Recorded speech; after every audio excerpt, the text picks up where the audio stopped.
So welcome today. Thank you for joining. We like to start all of our webinars wishing everyone good health. We hope you and your families are staying safe during this time. We appreciate that you've taken the time to be with us today. So this is the last webinar in our 5-part series. We started this series with a general overview of the final rule.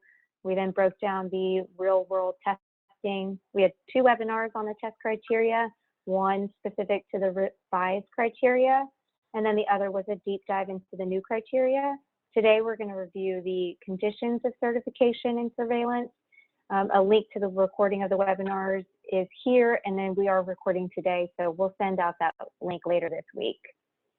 For those that are not aware of Drummond, and I know a lot of people are on this call today because we specialize in the ONC health IT testing and certification, but we also do a lot of other compliance and assurances, application conformance and interoperability services. We do high trust certification and readiness assessments, penetration testing, HIPAA high-tech risk assessments, assurances with SOC, PCI, continuous compliance. We're also preparing to launch our healthcare interoperability hub, and we do compliance with the DEA programs for controlled substances, which includes the EPCS, electronic prescribing of controlled substances. So if you're interested in combining any service or inquiring about any of them, you can email us at sales@drummondgroup.com and someone will be able to answer all of your questions. So something that we are going to get started to is a weekly blog post to break down the 21st Century Cures as it pertains to the 2015 edition testing and certification program. One's going to actually go out this week that mirrors this topic in today's webinar in certification. We are going to have periodic newsletters outlining some of the changes and updates as well as offerings, and then that's where you'll get the webinar announcements. You can sign up for those using this link here, and then I'll also drop it in the chat. We also want to highlight our customer portal. This is where you're going to find the 21st Century Cures test scripts, and once those are finalized, we'll have our FAQs. We'll have webinar questions for each of the webinars in this series in the portal as well. You'll be able to submit quarterly attestations, surveillance events, submit questions for our test doctors, for technical assistants, and there's just a lot of really good information in there, and we're constantly improving that service so that the knowledge base expands for our clients. So for today's agenda, we're going to start with the conditions and maintenance of certification. We'll talk about the 2020 compliance requirements for developers, the removal of certain 2015 edition criteria and requirements, retiring of the 2014 edition, ONC direct review, and at the end, the surveillance guidelines. We're going to wrap it up with the questions that were also submitted during the webinar. So this is like our others in the series where there's a Q&A. Please submit questions at the bottom of your screen, and then somebody is going to answer them live. I'm your host, Melissa Martin, and I have 2 panelists. First, Sonia Galvan. She's our certification program director here at Drummond. And then Karen Stewart, our surveillance program manager. Behind the scenes, I have Timothy Bennett, our test lab director, and our healthcare compliance principal, Lisa Palmer, and they're going to answer some of those questions during the live event today. So please submit as many questions as you see fit. We'll either answer them during the webinar, at the end of the webinar, or via email if we don't get to it today. We're also going to do 2 polls today, and those polls really help provide us information to better support our developers and gives us a better understanding of where you are in this process. And again, we are recording, and if you miss something, we'll send it out. There's a lot of information to take in, so we're going to post that to our website as well as email it out to you. So I'm going to go ahead and let Sonia get started and begin talking about the conditions of certification. Hi, thank you, Melissa. And good afternoon, everyone. Thank you all for your time today. We certainly know right now time is very precious given the COVID-19 impact on our healthcare community. So we hope you find this session beneficial. We extend our well wishes to each of you today. So to begin, I'd like to just share some key points about the 21st Century Cures Act final rule.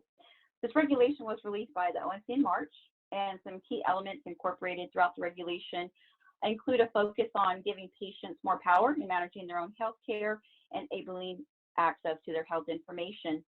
Also, throughout the regulation, it highlights the need for data sharing, interoperability, supporting access, exchange, and use of electronic health information, or EHI. The regulation also includes new API requirements to enable patient access to their health information without special effort, and also a major focus on information blocking, defining what this means, and putting forth efforts to prohibit such actions by way of penalties and other enforcement actions. So throughout the regulation in this webinar, you'll hear reference to the publication date. This date was May 1st, 2020, which was when the final rule was published to the Federal Register. The effective date of the final rule will be June 30th, 2020. Now, compliance dates for conditions of certification, they do vary. We're going to discuss some of these today, including compliance timelines beginning this year. For Drummond clients, we will continue providing guidance on upcoming compliance dates through newsletters, additional webinars to help you stay informed as those dates near. And an important note in regard to compliance timelines, the ONC has exercised discretion in enforcing these new requirements due to the impact of COVID-19. So developers should comply with the compliance dates set forth in the final rule, as those remain the same. But if unable to meet these timelines due to the pandemic, then the discretionary period allows for 3 months after each compliance date if needed. All right, so now we're going to start discussing the conditions and maintenance of certification. So as part of the 21st Century Cures, Congress required ONC to establish conditions and maintenance of certification under its Health IT certification program. So these are very important. They established initial and ongoing compliance requirements for developers and their certified products. If any non-compliance to these conditions or maintenance of certification are identified, these could be subject to ONC direct review. My colleague Karen Stewart will be discussing this a bit more in detail later in today's webinar. Most of the conditions have a subset of maintenance requirements, and this was provided to give the developers more specifics and guidance on expectations. In total, there are 7 conditions of certification, which are information blocking, real-world testing, APIs, communication, assurances, attestations, and EHR reporting criteria submission. Please note only 6 of these have been finalized, which actually does not include the EHR reporting criteria, and we'll touch on that shortly. So to begin, I'd like to discuss the information blocking condition of certification. The ONC stated this condition prohibits any health IT developer from taking any action that constitutes information blocking as defined by the law. The rule actually defines what information blocking means and also explains this would be any interference with access, exchange, or use of electronic information, or EHI. So information blocking is one of the main themes, and it is emphasized throughout the rule. The message for developers is to promote interoperability, make EHI available without special effort for parties with proper consent and authorization. To provide some background, the final rule identifies 3 categories of actors: healthcare providers, health IT developers, and health information networks, health information exchanges. Today, we want to focus on the ONC certification requirements as they relate to health IT developers. The Cures Act has established provisions to enforce this condition of certification. For example, it provides a process for the public to submit reports on claims of info blocking, as well as confidentiality protection. ONC has been charged with implementing this complaint process, and more details can be found on their page at healthit.gov/Cures rule. Also, the HHS Office of Inspector General, the OIG, has been authorized to investigate any claims that a health IT developer has engaged in information blocking, and any claim that a developer has submitted a false attestation under the conditions of certification requirement. The final rule also enforces penalties for developers found in violation of information blocking, and this includes a monetary civil penalty of up to $1 million per violation. Last month, the OIG issued a proposed rule which would allow them to impose these civil penalties. They proposed not to enforce these until after the effective date of their final rule, so this would not occur at least until after November 2020. A certification ban can also be enforced if a developer is found in violation of this condition of certification. Now, the final rule identifies use cases where it may be reasonable, permitted to not share electronic health information. So to provide a summary of this, we listed here the 8 exceptions to the information blocking provision. They're divided into 2 categories. So here on the left, we have exceptions for not fulfilling requests to access, exchange, or use EHI. So preventing harm, a developer could engage in a practice to reasonably prevent harm to a patient or another person. Also, not sharing EHI in order to protect an individual's privacy. So developers could engage in reasonable, necessary practices to advance the privacy interests of individuals. Also, developers are permitted to engage in practices to promote and protect the security of EHI, provided certain conditions are met. Also, not fulfilling a request due to infeasibility.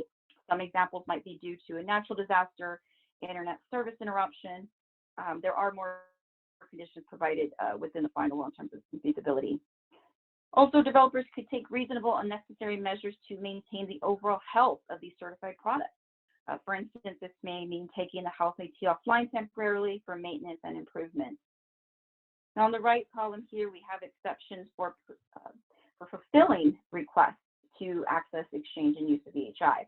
We want to touch on this a little further as it impacts the scope of EHI. So number 6 on our list here is content and manner. So this exception, it permits a developer to limit the content of its response, reducing the scope of the EHI definition.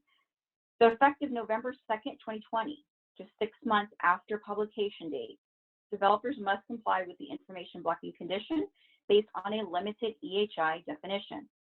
So this is limited to the data elements represented in the US CDI.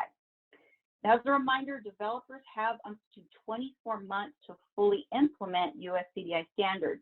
So for this time period, the reference to US CDI is related to a list of data elements rather than specifically having to send from a certified health IT to the US CDI standards. Now, effective May 2022, developers will be required to comply with the full scope of the EHI definition, including a fully implemented US CDI, patient health information that's shared by external resources, patient eligibility, similar to content under the HIPAA privacy rule. In regard to manner, a developer may need to fulfill requests in an alternative manner when technically unable to fulfill the request in the manner that was requested, or perhaps unable to reach agreeable terms with the requester. In that case, the developer could not meet the request. They would have to work with the requesting party in a timely manner to identify and provide a reasonable alternative way for sharing the EHI. Now, number 7, regarding fees. So the final rule discussed instances where it is permitted to charge fees, or excuse me, where the practice of charging fees would be considered information blocking. However, it does clarify that the recovery of certain costs incurred for access, exchange, and use of EHI, that is permitted, but that any fee that would likely interfere with accessing EHI, that would be prohibited. So a lot of use cases are cited in the final rule. We encourage you to review those for further guidance on what might be a permissible fee. So for licensing, number 8 on our list, it relates to when it's necessary for a developer to license their interoperability elements, such as hardware, software, technology platform, in order to fulfill a request. So this provision permits developers to license based on reasonable and non-discriminatory terms and sets forth conditions for license negotiation. Compliance to the information blocking condition, it begins 6 months after publication. Again, that will be November 2nd, 2020. This is based on the limited EHI definition. And then 24 months after publication, which would be May 2022, information blocking will be prohibited based on the full EHI definition. And finally, as reference for this particular topic, you can find more details on the ONC fact sheet page for exceptions, and the direct link is included at the bottom right of this slide. Next, we'll consider real-world testing. So as part of 21st Century Cures, Congress has required that developers conduct real-world testing, and the objective here is to verify the extent to which deployed health IT products in operational settings are demonstrating compliance with certified criteria and functioning with the intended use cases.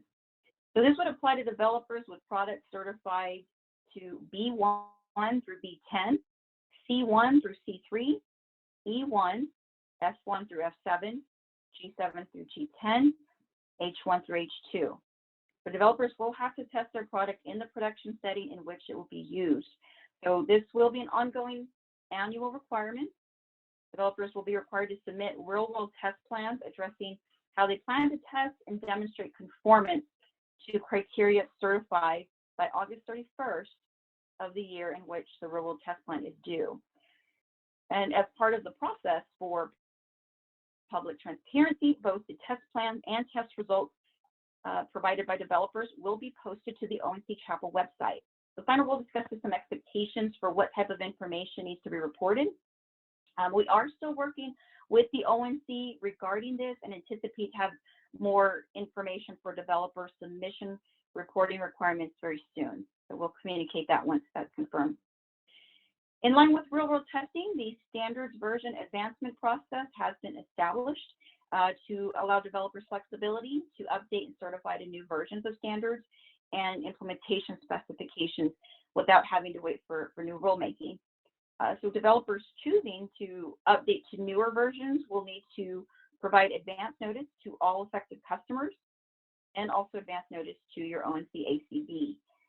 For the ACB notifications, developers may be able to use the quarterly attestation reporting process, so keep that in mind.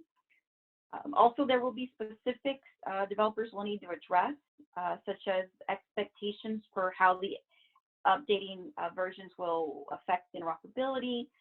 Now, ONC may be providing templates to guide on exactly what other information is needed to submit. But again, here, we're still finalizing, but we will be sure to communicate that to clients soon. And developers will also need to demonstrate conformance to the approved versions for each certified criteria and submit that as part of their real-world testing. So we are also excited to introduce a new service line Drummond will be offering to assist with real-world testing in devising test plans and test results. The service will be completely optional. It is external to Drummond's ONC Test Lab and Certification Body Program services. Details are close to being finalized, so we will be issuing communication to all of our clients very soon. But certainly if you have any questions, please do feel free to contact us at certification@drummondgroup.com. Now, as part of the maintenance of certification, developers will be required to submit real-world test plans to their ACB prior to December 15th of each calendar year.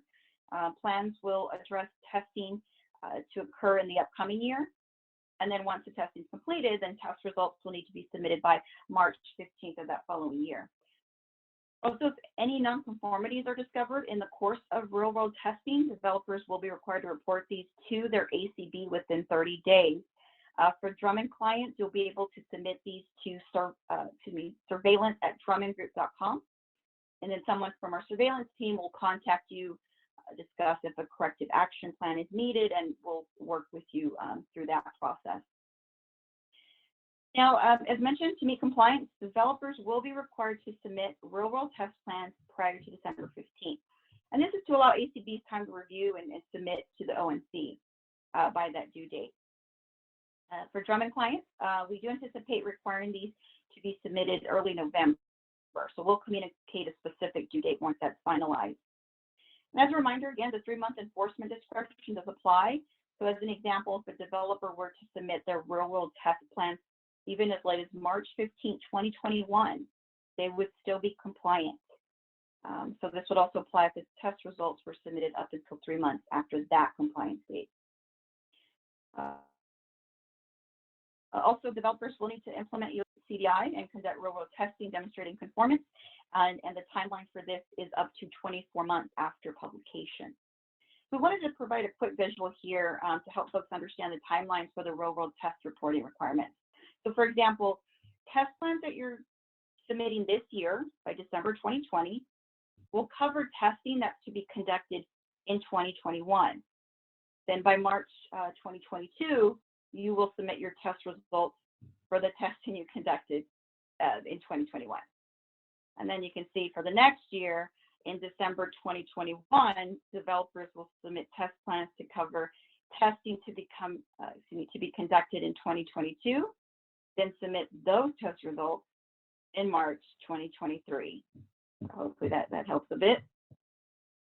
So at this time, we'd like to take a quick poll question in regards to real-world testing, and this is just to help us understand preparedness and determine needs from our clients in terms of clarifications and what and where developers are in the process. So if you already have plans to handle real-world testing on your own, or interested in learning about assistance to complete the real-world testing requirement.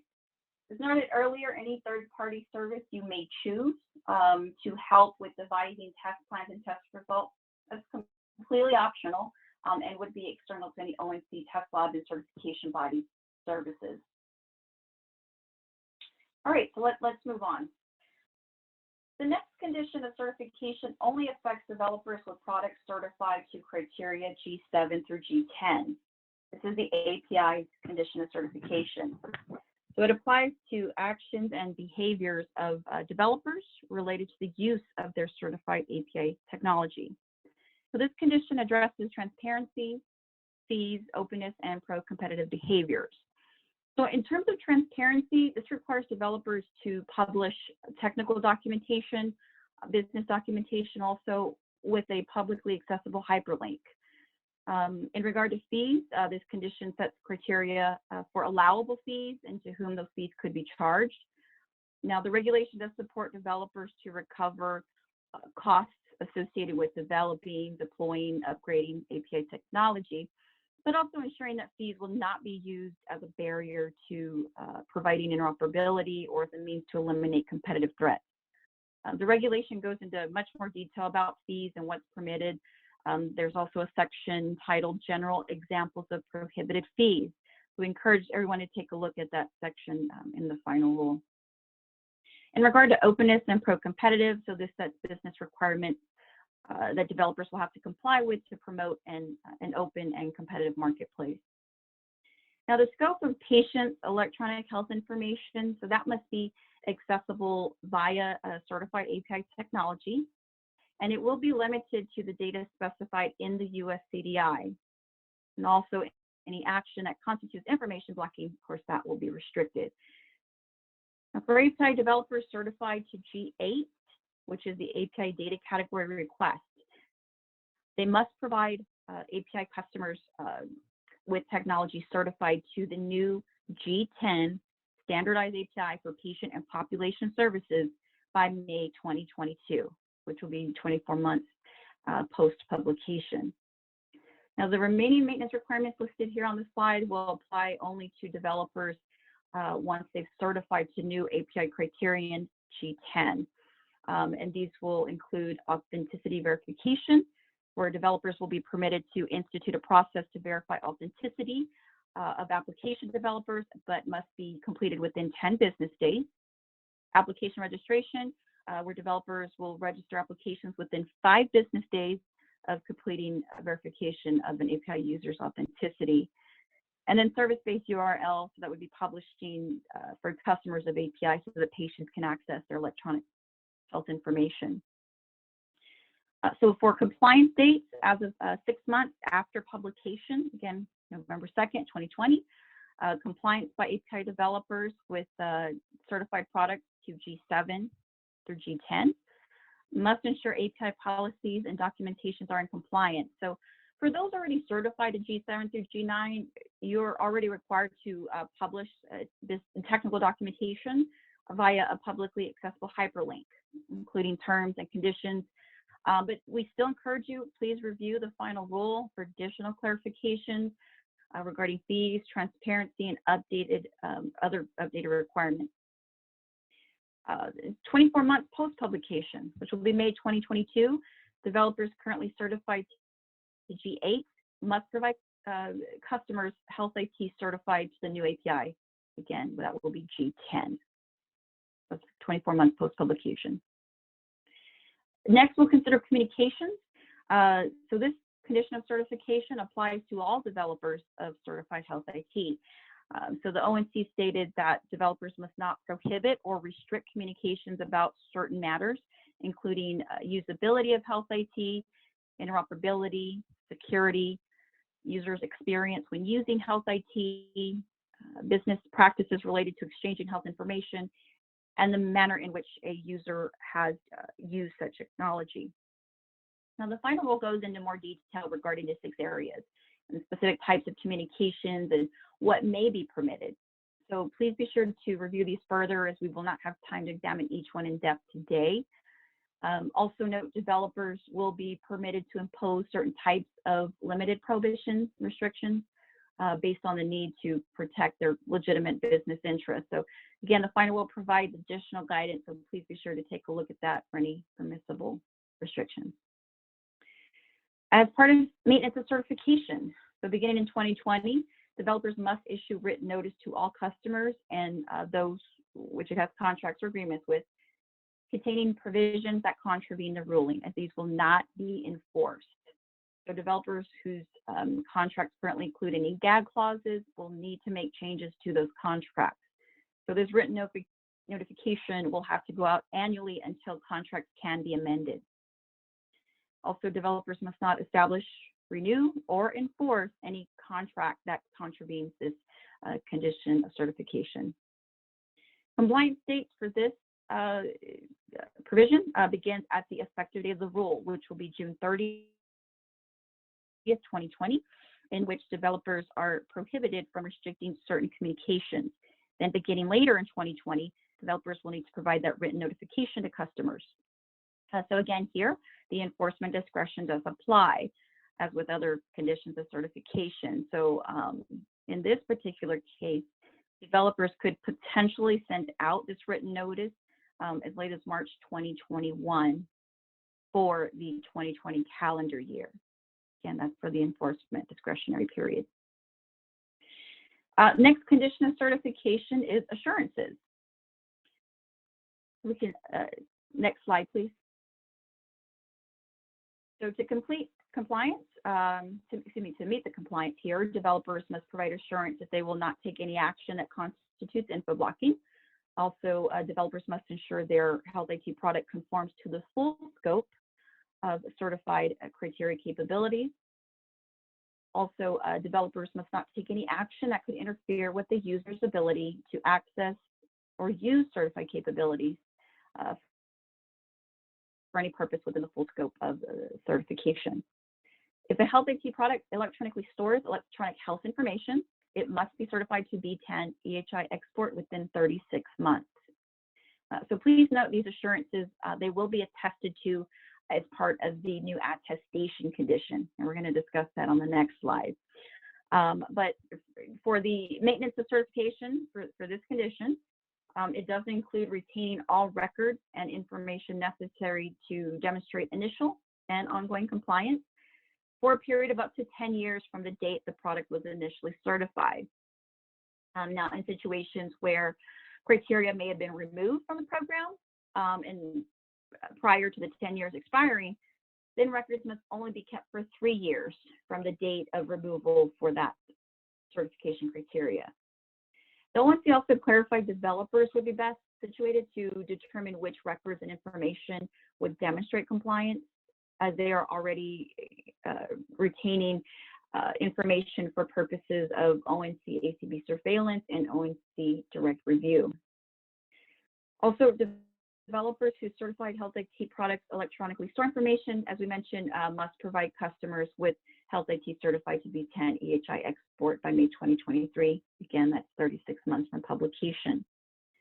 So again, reiterating, June 30th, ensure the product conforms to full scope. By November 2020, assure you will not be taking any action in info blocking. And then for May 2023, ensure any product that stores EHI is certified to B10 is EHI export.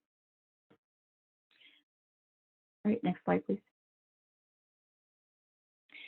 So attestations. For this condition of certification, developers are required to attest that they will comply with the conditions and maintenance of certification.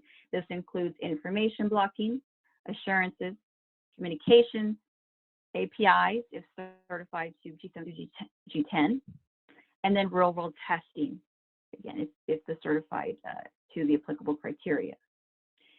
So this attestation requirement, it excludes the EHR reporting criteria submission. That one is not yet finalized. The developers will be required to submit an attestation twice a year, attesting compliance for products that were certified at any time during the prior 6 months. In the final rule, ONC states a method will be provided for developers to attest. We are still working with the ONC and have not yet finalized the new attestation reporting method. So once that's finalized, we'll be sure to communicate that to our clients. As for the compliance date here, there will be a 30-day window to submit attestation, and that opens up on April 1st, 2021.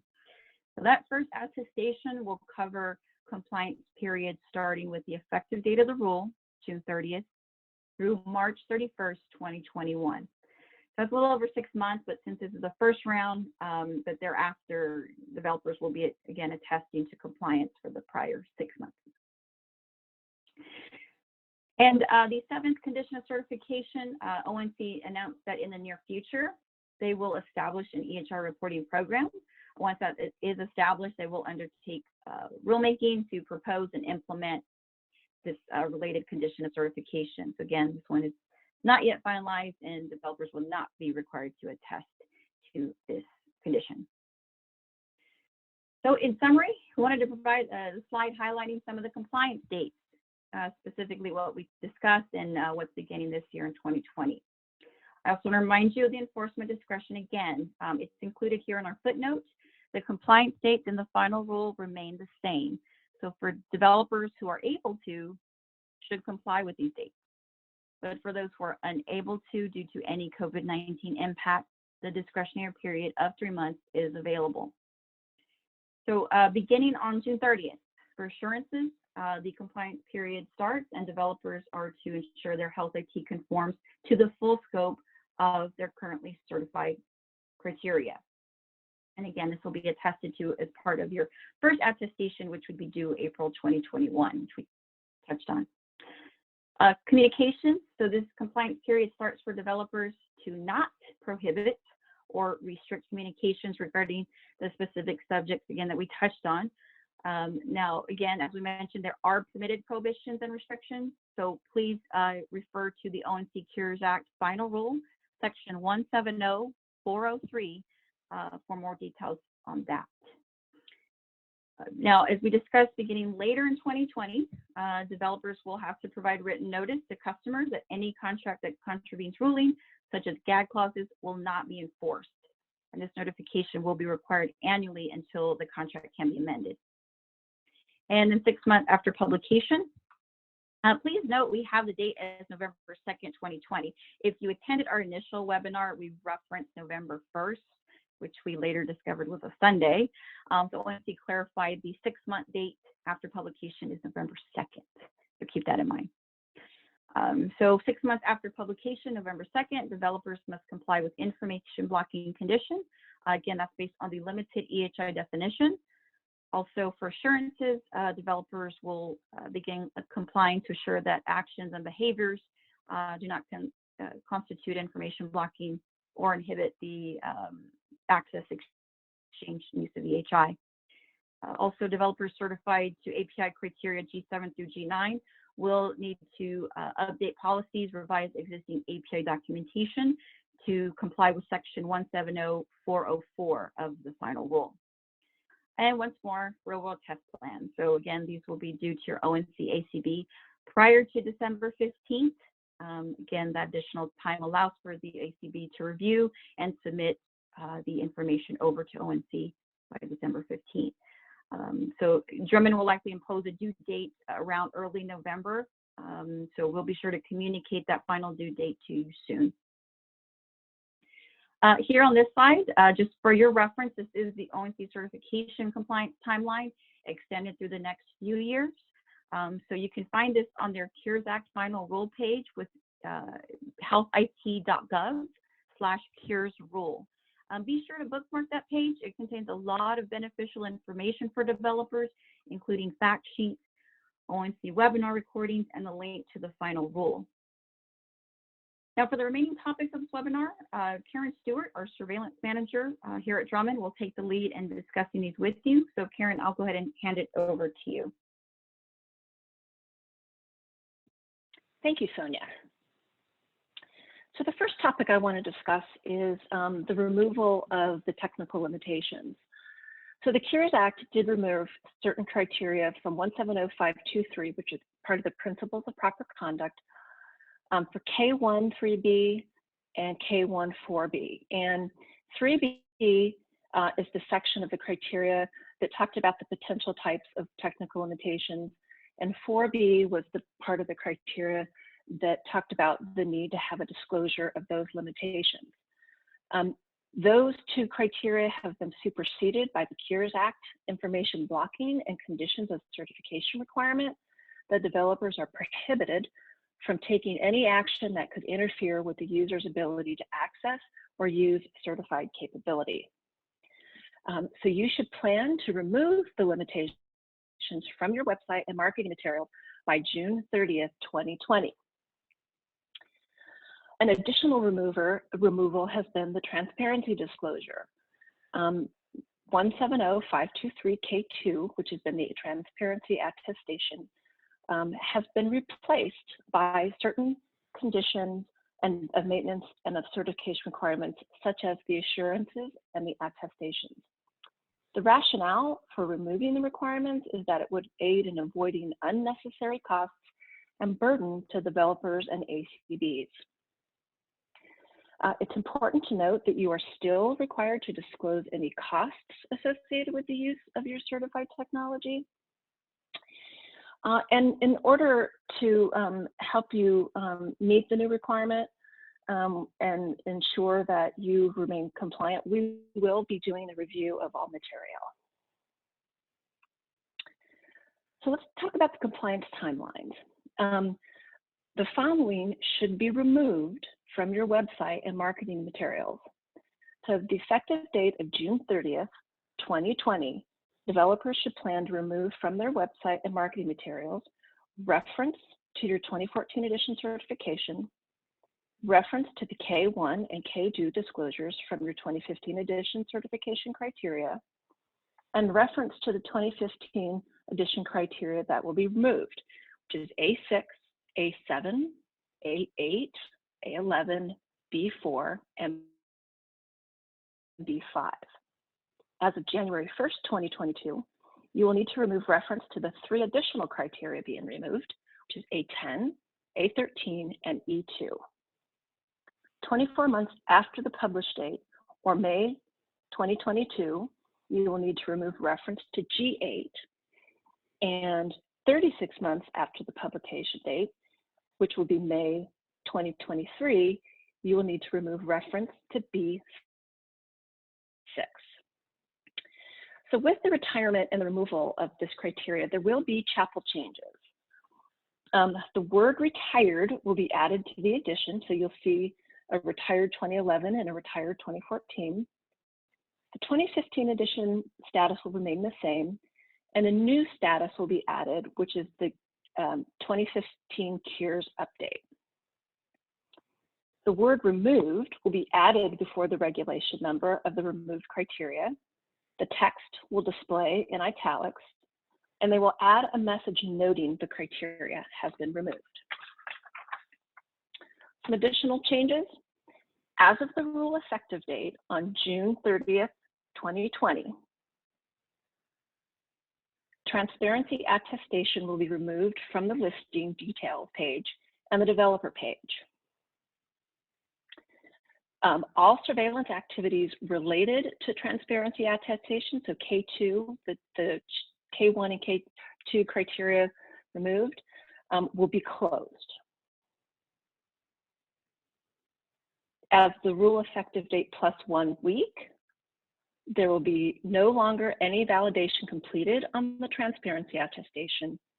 your ONC-ACB will no longer be able to add or edit the transparency attestation field, and your ONC-ACB will no longer be able to add, edit, surveillance, or nonconformities related to the transparency attestation. And this is a visual of what the chapel will look like once the transparency attestation has been removed. So now I want to talk a little bit about the ONC's direct review program. The ONC has always had a direct review program in place. And I'm just as a reminder, I'm outlining the following steps that are part of their program. Should the ONC initiate direct review, they will submit a formal notice to the health IT developer. They will request a records access. So they'll want to look at certain information that leads them to believe they need to do direct review. They will issue a corrective action plan if needed and work with the developer on a remediation plan. If there is no remediation plan, it is possible that they can issue a certification ban or a termination. They do have an appeal process.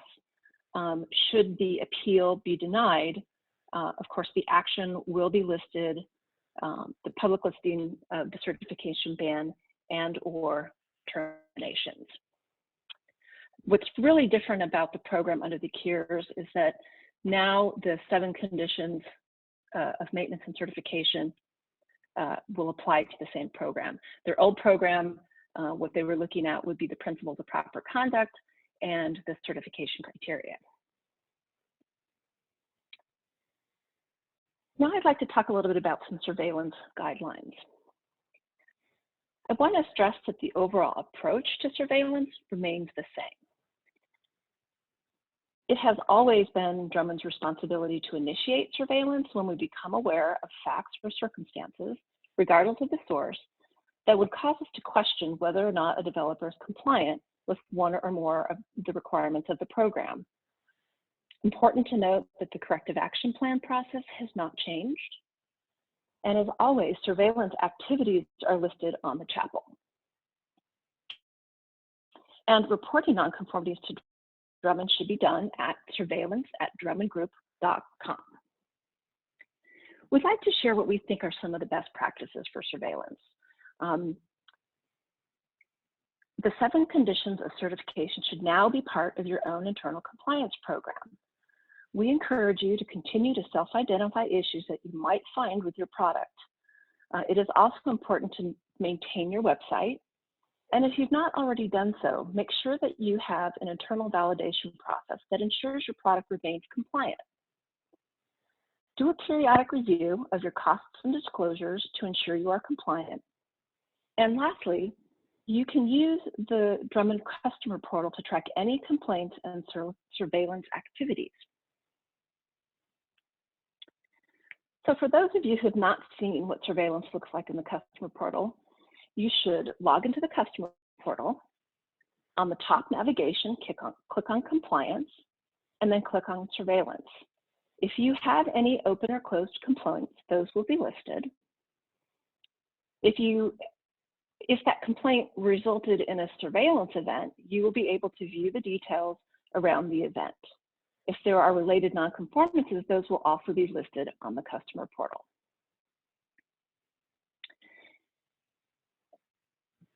And lastly, we have provided here some additional information. The ONC CARES Act final rule page can be accessed at www.healthit.gov/CARES-rule. The Drummond Registration for CARES Act criteria will soon be released. And finally, if you would like to submit questions, you can use the customer portal, or those questions can go to certification@drummondgroup.com. Now, before we enter into our Q&A, we'd like to do another final poll.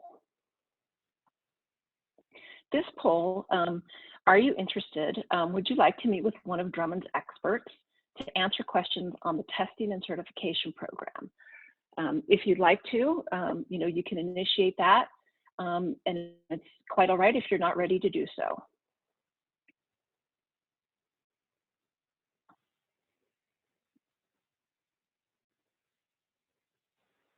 Thanks, Karen. And I'm just going to let Timothy take it away too with some of the questions that were submitted now that we're in the Q&A section. And I know that quite a few questions came in, Timothy. So if you would go ahead and address some of those and shoot those over to Sonia and Karen to answer.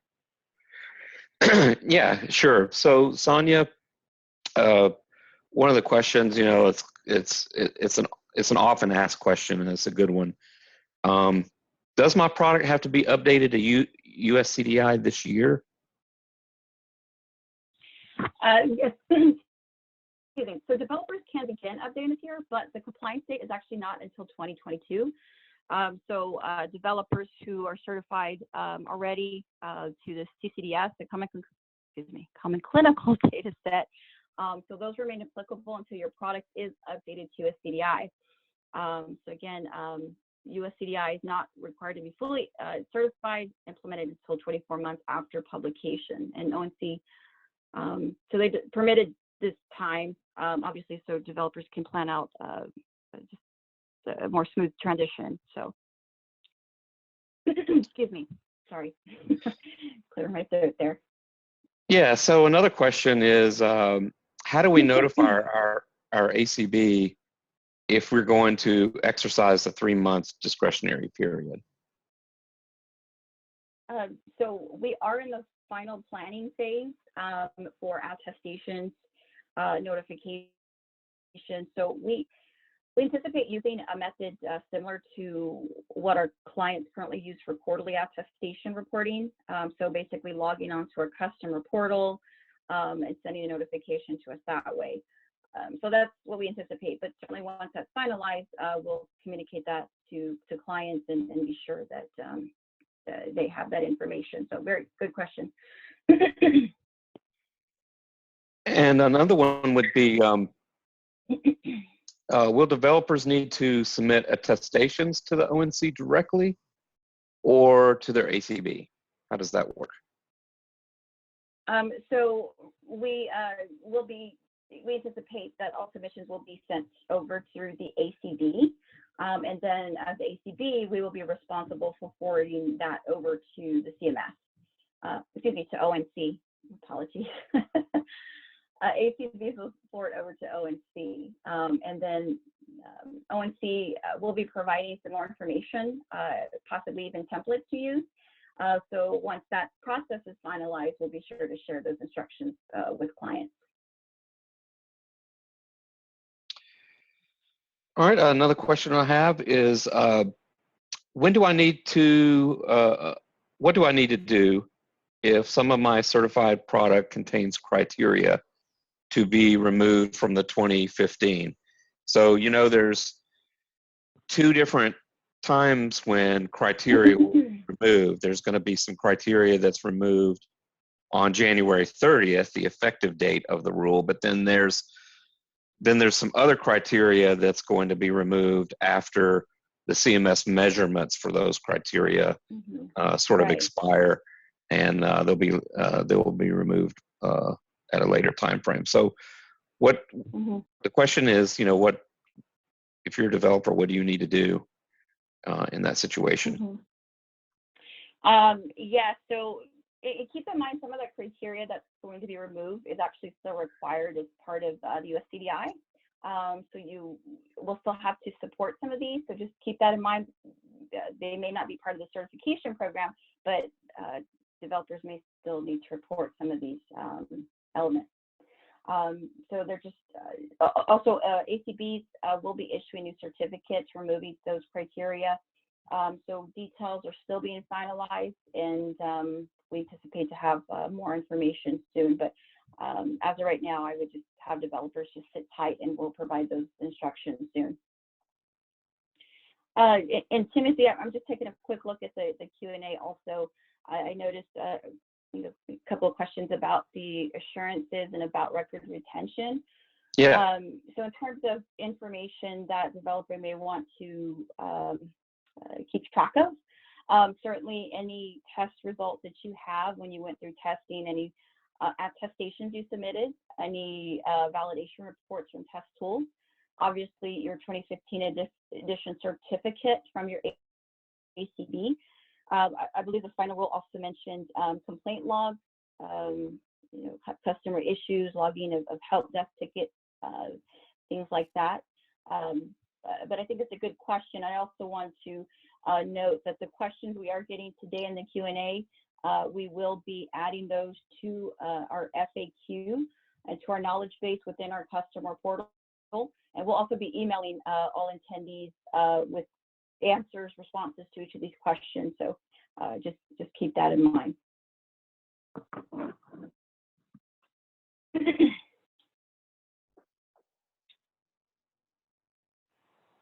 Great. So I think we'll go ahead and wrap up today. And a lot of these other questions that were submitted, we're just going to get back to you via email. So we just want to say thank you so much for attending all of our webinars. Again, the recording is going to be sent out to everybody. And if you have additional questions, email us at certification@drummondgroup.com, and we'll get back to you as quickly as possible with those. So thanks, everybody, and really appreciate you attending. Have a great day.